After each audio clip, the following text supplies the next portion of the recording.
It's really cool that we can now finally play the 4 sovereigns all together in one deck, but also bring out the almighty Fang Longmang.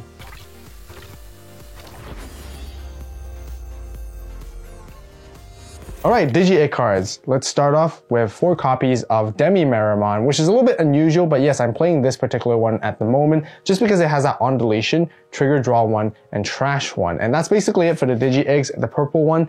And that's because we're also running 4 copies of Ukomon right here. Now I find that there's a lot of synergy when it comes to this because with Ukomon, you can potentially sort of gain a lot of value by pushing itself out, or even like you put a lot of stuff in your raising area, place stuff in raising area from your Deva cards. So then once you push it out, you're constantly gaining a lot of value because of it, the longer your Ukomon sticks on board. Sometimes if you don't really realize that your Ukomon is not going to provide you that value, or maybe it's going to get potentially threatened and deleted, you can then use it to swing with Demi-Meramon underneath it as well to help you draw 1 and trash 1 so that you can find pieces that you need, but also toss away specific cards that you want to set up in the trash because of that as well. So this is sort of like the rookie egg base that I'm currently running, and it's so far worked out very nicely. But now let's just jump straight into our Deva cards, which are level 5s, which we don't play any level 4s in this deck whatsoever. This is a Mega Zoo based deck. So starting with our Deva cards, let's talk about the red ones first. So with the Zodiac of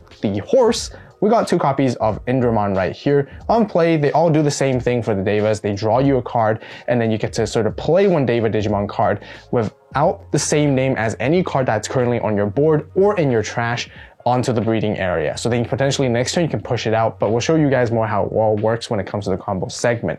It has the on deletion, draw 1, which is kind of neat, so you get to draw more cards. Now with the red inheritables, all of them give you security +1 essentially. So therefore, we're also playing 2 copies of Sandaramon, and as well as 1 copy of Pajiramon as our rabbit and snake. Now, for Sandaramon, on deletion, it lets us delete one of the opponent's Digimon with 5,000 DP or less, and with Pajiramon, it lets us gain a memory if the opponent has a tamer on deletion. So essentially, these give you value when they're deleted, but most importantly, they're really good for the aggressive style that you get to play, so they can, do multiple checks with them, and the inheritable is always fantastic when it comes to offensive strategies.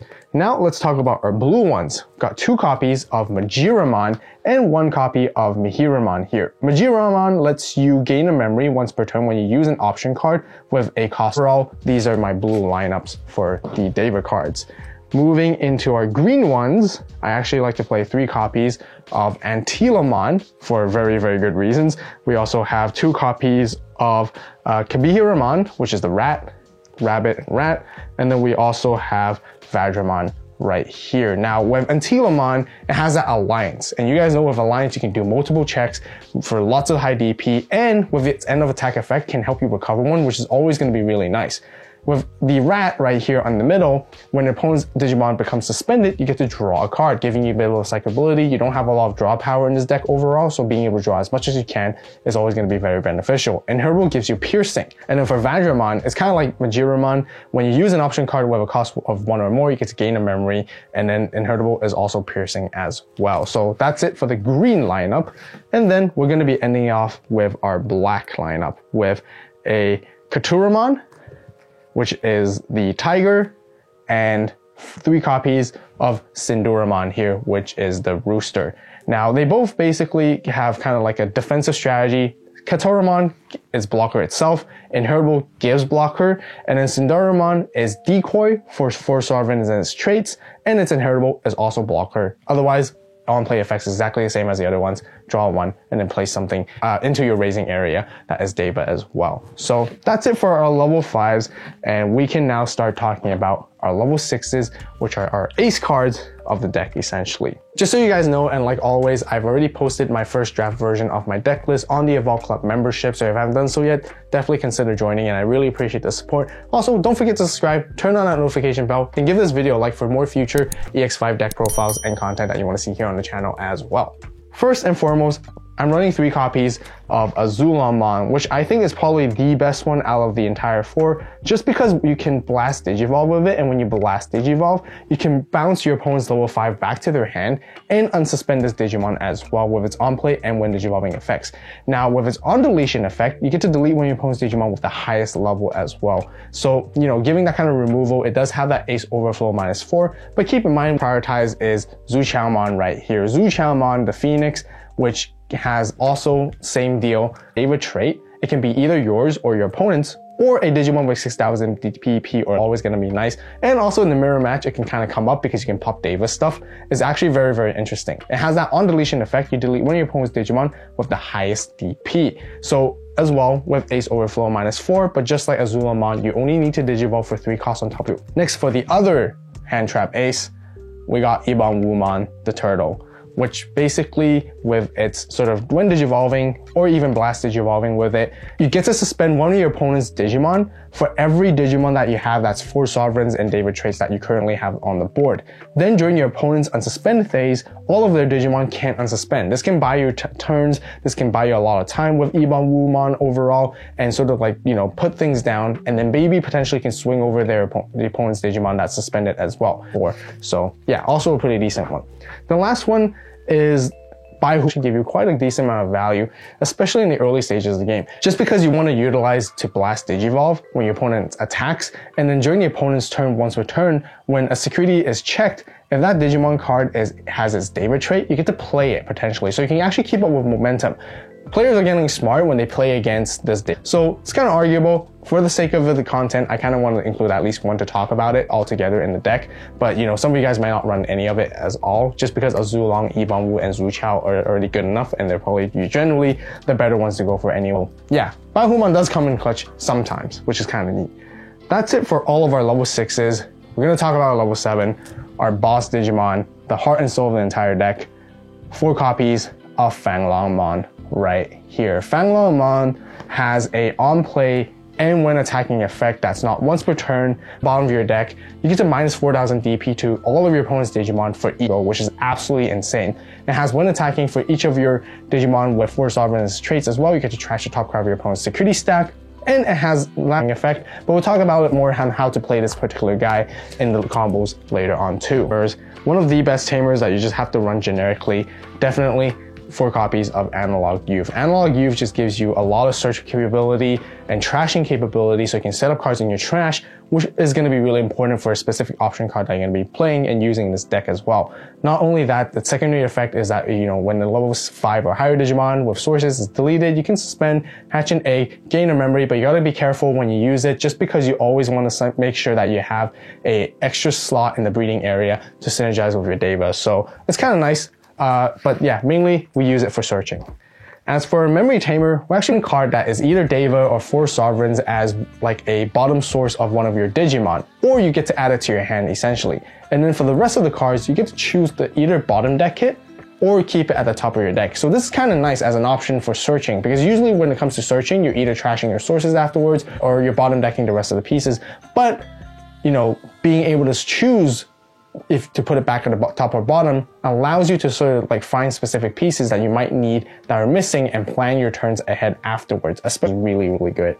Then last but not least, we got the signature option card that actually helps you bring out Fanglongmon, which is the 12 cost Holy Beasts Great Cardinal Positions. That's a really long name, but while you have a Digimon with Deva or 4 sovereign trait, you can ignore this card's color requirements, just like the Loyalty Deeper Than the Sea. And when you use this option card, you get to reduce the cost of it by 1 for each Deva or 4 sovereign. Use this option card for very, very little. There are times that you only use it for 1 or 2 or even 3, and then you get to play Fanglongmon out for free. It's just absolutely insane because you get to play one Digimon card with Fanglongmon and its name from your hand for free with that.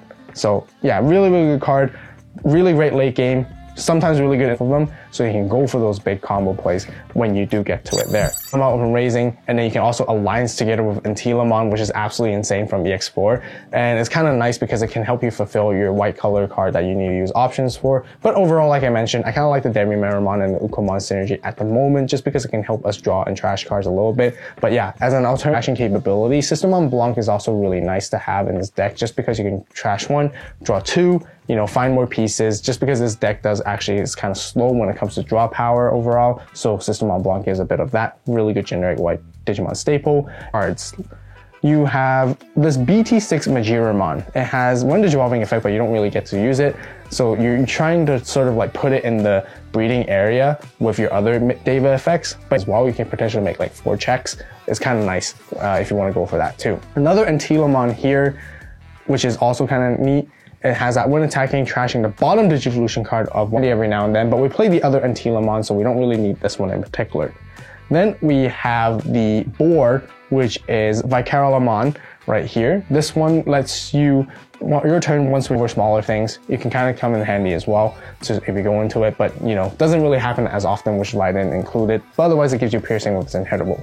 Then we have Makuramon, that's kind of interesting as well, so you can actually stop like stuff like Cool Boy, Analog Youth as well at the same time, so comes up names overall. Inhittable gives you blocker there. And then last but not least, as another sort of level 7 Digimon you guys can always play and splash in as like a staple, is Death X. If the opponent goes wide, you can punish them, hard play this guy, gives you a lot of value. But I want to see your Ukomon, you know, a combination of multiple different kinds of your Deva cards. It's always better. Analog Youth is great, you know, because it helps you search. But yeah, you definitely want to see at least 2 to 3 different Deva cards, because the Deva cards, when they play, they get to put stuff into your breeding area, and you want to repeat that. Have a combination of cards that just helps you play, and then you play Ukomon. And in this deck, it is a Mega Zoo type of base deck. It's more like an Ultimate Zoo, I guess. The 4 memory, you know, is totally fine. It's totally fine because once you establish that level 5 body on the board, if you don't start going first, because by being able to go first, even without Ukomon, you can play this, and then you play this, and then you put your opponent to 7. And they immediately kind of have to deal with this. Usually in their turn, you make a play. Let's just say you play another one. You play the 4 Sovereigns, which are your hand traps and your ace cards. It's going to be a bit of a guessing game. Level 5 is currently on the board. They're going to try to get rid of your level 5s first, and then swing. But if they're not thinking, that's when you have access to this. And if they go into Zuchamon's Great, you get to pop a 6k, or you get to pop a Deva body to give it security +1. But ideally, we pop over it, which is really good, because especially with the green stuff that you have when it comes to the synergy, you know, Iban Wu can also swing over that and do piercing damage too. If not, like ideally, which gives you so much different kinds of plays. When it comes to going to your ace cards, it's just really fun. Going to Baihumon is sometimes pretty good too, if your opponent's attacking into security and you just go straight into Baihumon. If it does establish your own momentum a little bit, right? You might just Digivolve straight into Azulon yourself to pay the 3 memory and then answer their board. If you see a target that you can remove from these guys, go for it. And that's because then if you go for it, then next turn then you just start attacking. Don't be too greedy about Blast Digivolving, just because, again, opponents can relatively like think about it, and it's kind of like the major ways to play around the Deva deck. So you might just need to Digivolve into yourself. I love the Zuchamon one because you can pop something, and then once you pop something, you can swing for like 2 checks, and then it has another security +1 right here, so it's like 3 checks, which is really neat. Sometimes you might even swing with like Sandaramon here as well, and then you can Digivolve into Azulamon. If it's still your turn, you can unsuspend it, bounce a level 5, and then swing for another 2 checks, just like that. And another really, cool combo, that's the reason why we play the older Antilamon from EX4, is because you can always swing and you can alliance 15k 2 checks with it as well. And if you have like 3 or fewer security at the end of the attack, you get to recover 1. So it's really like sort of juggling around your pieces, playing around. And of course with Ukomon, when you do push it up, you get to gain yourself memories as well. And if your level 6s are ever in threat, they somehow remove it, delete the whole thing. You get to delete one of your opponent's Digimon as well, and you get to suspend Analog Youth to gain a memory and hatch an egg.